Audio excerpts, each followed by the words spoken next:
I have a love-hate relationship with most of my machines in my house. And what I mean by that is those machines love to hate me. And here's what I mean. And this may have happened to you as well. I have always been fascinated by anything that is run by a computer or is mechanized. There are videos on YouTube, for example, showing how things are made in factories. I love to watch those. I am obsessed with anything from the modern age that will help make your life easier and will do things for you. So I have a house full of machines. And of course, the machines that we have today are all smart machines. And, they do things for you. And I'm waiting for the day when the machines take over. Terminator 12,000 here. But back to my point. My point is this. Machines, when they work really well. But as soon as you turn your back on a machine that has been working 100% excellently for you, it will let you down. For some reason, I think, I think they have an emotional segment in their programming. I think they miss you if you leave them. I'll give you an example of what I mean. Embroidery machines. They're the bane of my existence. I can tell you that. I love machine embroidery. You know that. I do a lot of machine embroidery. And with machine embroidery, there are times when it gets a little boring watching the machine do its thing, especially if it's a fairly large pattern with, not so many frequent color changes in it.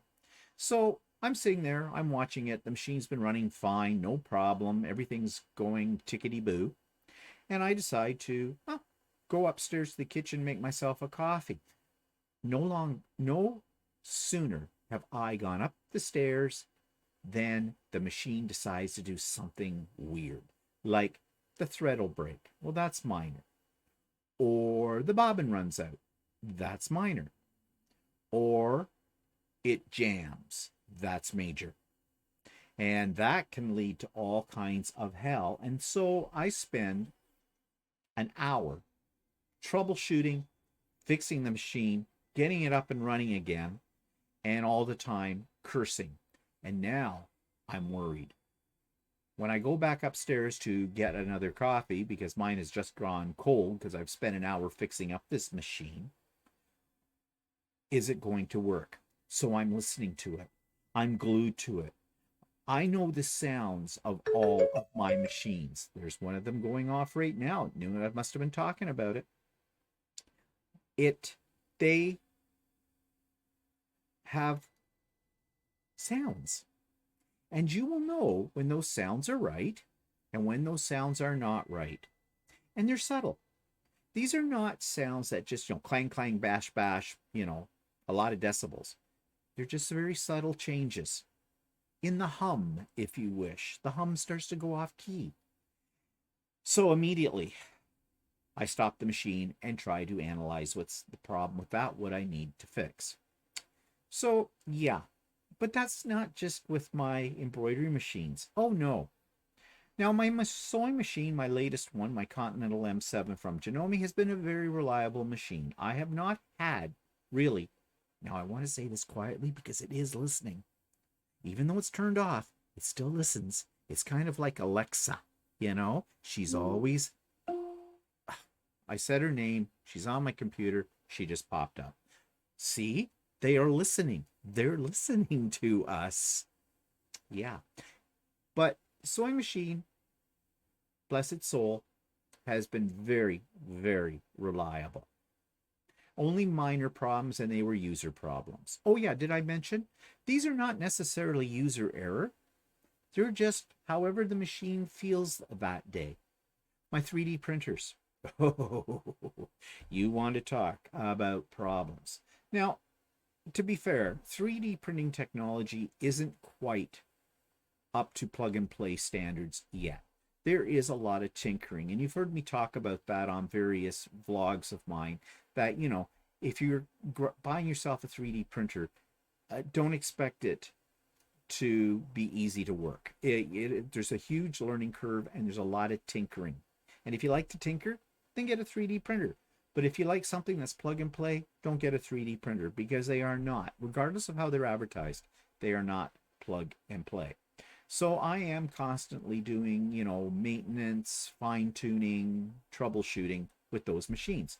But I have three of them right now in the background. You can probably hear them a little bit. They are working away, and they're working away. Well, I don't want to say it too loudly, because then they'll get the idea that they shouldn't. And I'll get the spaghetti mountain. And if you don't know what the spaghetti mountain is, it's basically where it shoots out all this melted plastic filament all over the place and not making anything. It just looks like a mountain of spaghetti. So, yeah. So I walk around my house on tender tootsies. My dishwasher decided one day that it was going to go clang, clang, clang when it was draining. Actually, grinding. I am happy to say the grinding is done, and not because of anything we did. We tried to fix it. We thought we knew what the problem was, but we couldn't really handle it. So we just learned to live with that sound. And then the other day I noticed it's not making that noise anymore. Now that was a good thing, and I hope it continues. I walked by a coffee maker, and although it's been working fine, just for some reason, out of the blue, it decides, I'm not going to make you coffee anymore. I'm going to give you a lot of trouble. So you spend half a day descaling it, cleaning it all out, readjusting it and the whole bit. And then maybe you're lucky and it works. My RoboVac. Ooh, that one is scary. In fact, I think it might be the central intelligence of all my machines. When it's up there roaming around in my living room, my kitchen, my bedrooms, my hall, doing its little job, I think it's secretly transmitting messages and plans for conspiracy with all my other machines. The Robo decided to die a week or two ago. Well, the battery died on it. So, had to get a new battery for that. And we're not talking here a couple of AA batteries. We're talking about a $70 battery that needs to be recharged. But happy to say it has a new heart, I guess, and it's still working away merrily, but it's still sending out those secret messages. Actually, it's not the brains of this outfit. The brains of this outfit are, and I don't want to say her name too loud, Alexa. See? Alexa can hear everything. She's listening. Says that. So it came up on my computer screen. Sorry, I don't know that one. Alexa, stop.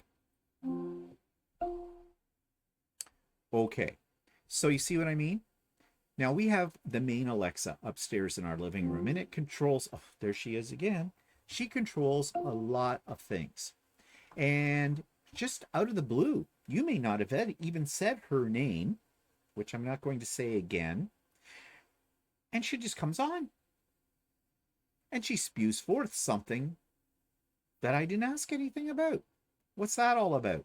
Now, I know a couple of years ago when we first got the Alexa, there was a person on one, oh, I said her name. Alexa, stop. Alexa, go to sleep. See if that works. I mean, this person said that let's call her A. A was listening to her. And so she took it, unplugged it, and locked her, A, up in the attic. Now, I laughed at that at the time. I'm beginning to think maybe she wasn't wrong. Now, if you do some research about A, you will find that she is always listening. And what Amazon claims is she's listening so she can learn. Yeah, what is she learning? Is she sending information to the government or to secret organizations or to advertisers? Probably. So at the risk of sounding like a conspiratory or someone who believes in conspiratory theories, I'll just leave it at that. But I think she is the central brains to everything. So yeah, my machines do misbehave. They're evil. They're absolutely evil. And usually they have it well planned and well timed. They like to do this when I need them the most and I don't have a lot of time to tinker with them. That's when they all come crashing down. So think about that. This is the beginning of the world of AI. The robots are coming. They're going to take over. It's scary. Alexa, die.